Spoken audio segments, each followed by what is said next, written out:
On refait la prédique, une courte vidéo qui revient sur la prédication du dimanche pour aller un peu plus loin dans son appropriation. À la veille d'entrer dans le pays que Dieu leur a promis, les Israélites sont rassemblés pour entendre un dernier discours de Moïse au nom du Seigneur. C'est un moment solennel où chaque parole a son importance. La prédication de dimanche a porté sur une partie de ce discours de Moïse en Deutéronome 30, les versets 15 à 20.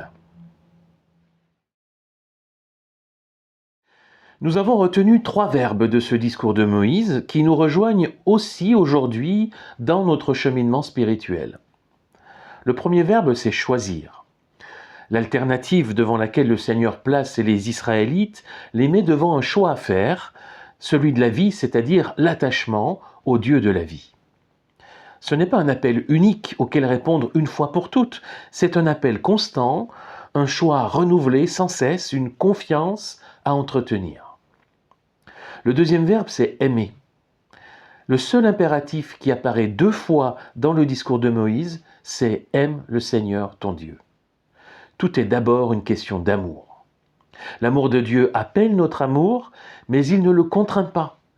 Choisir la vie, c'est choisir d'aimer en toute liberté. Et enfin, cheminer, c'est le troisième verbe. Les autres impératifs inscrivent l'appel de Moïse dans une dynamique, celle d'une marche, d'un chemin à parcourir à l'écoute de la voix du Seigneur.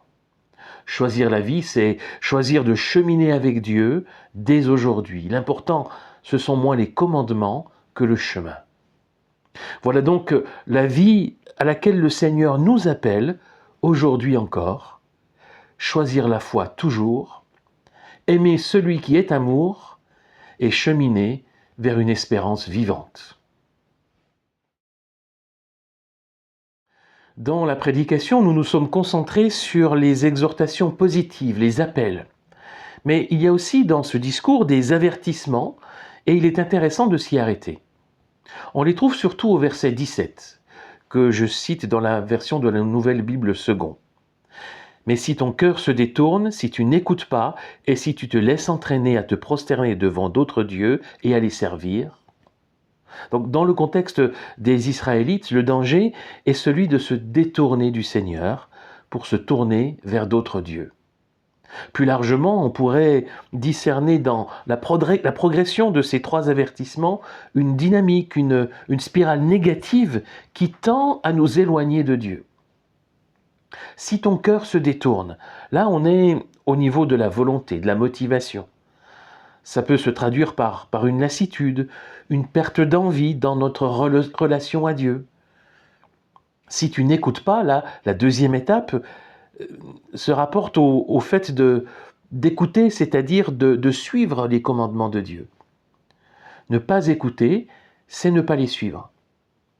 C'est ne plus faire, c'est ne pas réagir. C'est en fait laisser la perte de motivation s'installer.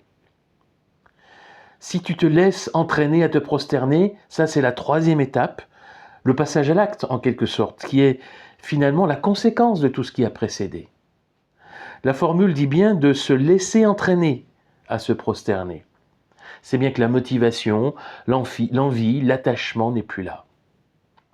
On peut voir ici en quoi les 3 verbes retenus dans la prédication peuvent nous aider à contrer en quelque sorte cette spirale négative, à entretenir la motivation spirituelle.